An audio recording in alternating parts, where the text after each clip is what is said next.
Are you tired of your TikToks being saved to your camera roll? Well, never fear. In this video, I'm going to show you how to stop that from happening.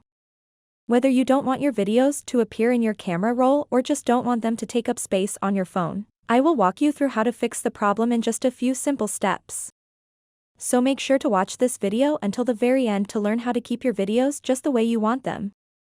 So first of all, open up your TikTok application, and then, for the purpose of this video, I'm simply going to record a quick little video. And then tap next.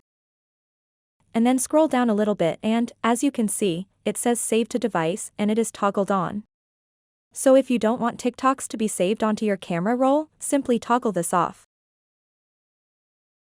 And it's going to stop saving TikToks to your camera roll. So that's it for this video.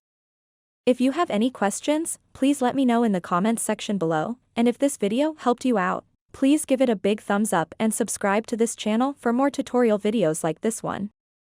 Thank you so much for watching, and have a good day.